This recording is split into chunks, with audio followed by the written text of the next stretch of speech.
Hello friends, I welcome you on my YouTube channel. My name is Ashok. Today in this video we will discuss on how we can avoid recursion problem in Apex triggers. So we'll discuss on multiple approaches for that. So let's start with very basic and majorly used approach, that is static properties. So we can create a static property in our application and we can use that one to check recursion in Apex triggers. So let's quickly move into my developer console and let me create a Apex class.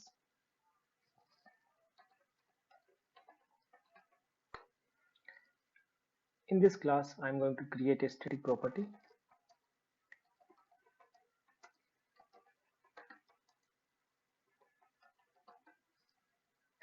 and I'm going to assign true value to it. Okay, so this is how I created static property. Now I'm coming into my Apex trigger, I mean account trigger. Over here I'm just adding the check of that.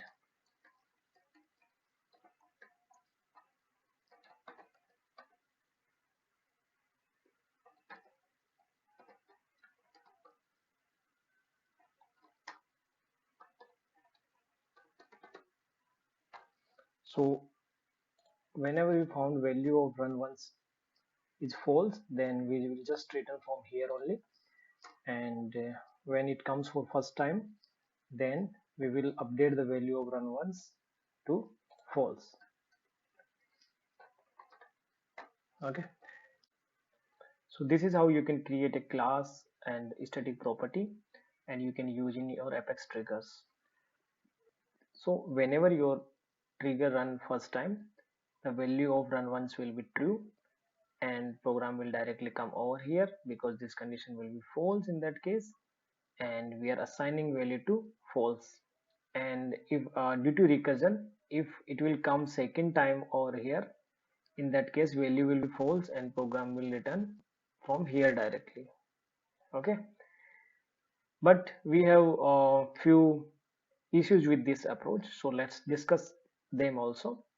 So whenever we are using static properties, in that case our program will run only for first 200 records, because as you know, Salesforce run our triggers in batches of 200 records. So when we are working with lots of records, in that case static properties approach will not work because it will run for only first batch, and for second batch the value will find false. So in that case whatever logic we have written in our trigger will not execute. And second thing is, whenever we have multiple events in a single trigger as per best practices, and we have single trigger on a object, in that case also our trigger will run only for first event. Like let's say we are executing some logics in before event and in after event also, like before update and after update.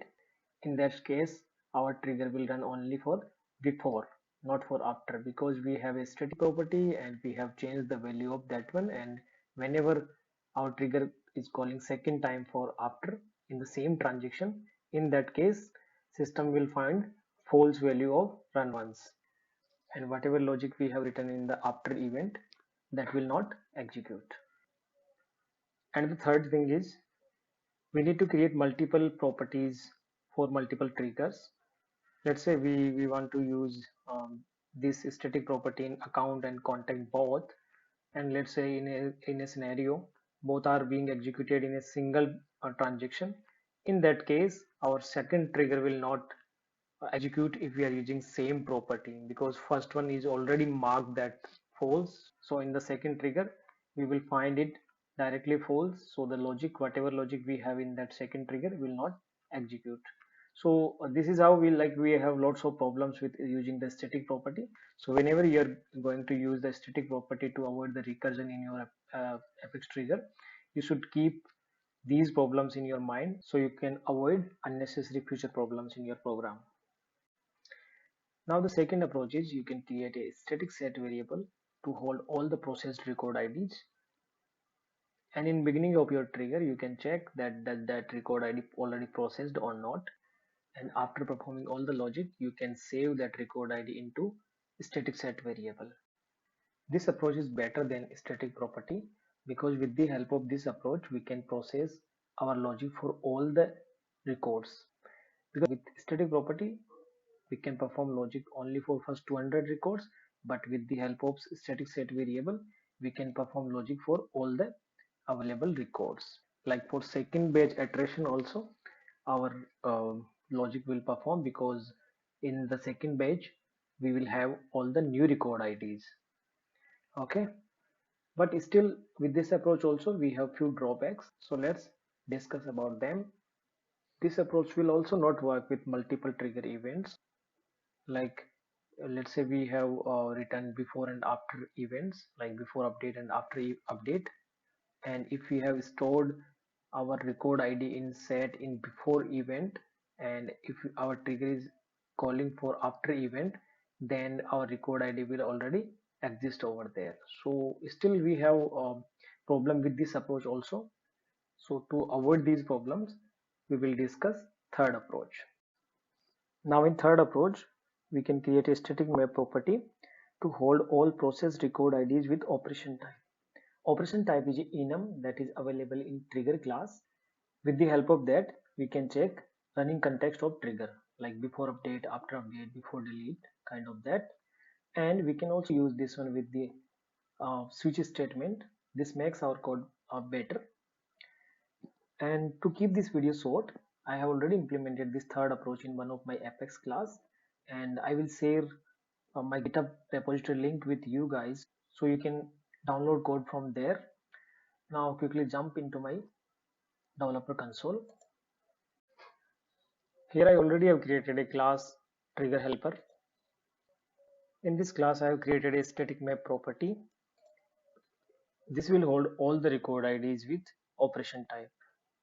Here I have created a function that returns boolean value, and I'm taking new record IDs and old record IDs as input along with operation type. Why I'm taking that one, like both new record IDs and old record IDs? Because in case of delete operations, we will get null, like trigger.new and trigger.new map will be null in case of delete operations. So to handle delete operations, I have used old record IDs over here also. If still record IDs are null, then I'm returning false from here. And here I'm iterating each and every record ID because our trigger may contain multiple records. So I'm iterating over here, and here I have created a function validate recursion. So in this function, I'm just passing record ID and operation type, and I have implemented all the logics related to the recursion in this function. So here I'm just checking, like, does this map contains the operation type? If yes, then I'm checking for record IDs, a record ID, and if record ID also found with that same operation type, then I'm passing true from here. And if record ID is same different, then in that case I'm just adding that record ID against that operation type. And if operation type is new, then I'm just adding that record ID and operation type in that map. Okay, so this is how I'm just validating the recursive call. And now let's see like how we can implement this with trigger. Now coming back to my account trigger, over here we do not require this one, so I'm just removing this one. And here in the comment I have added code to implement this one with the trigger. So let me copy and paste it and remove unnecessary characters. Okay, so this is how you can use this code with the trigger. And the good thing is that you can use this function with the multiple triggers in the same transaction also, like it will work on the same multiple triggers in the same transaction, like on account and contact. So from here I'm just passing new record IDs and old record IDs and operation type also. Okay, now let me open my notepad.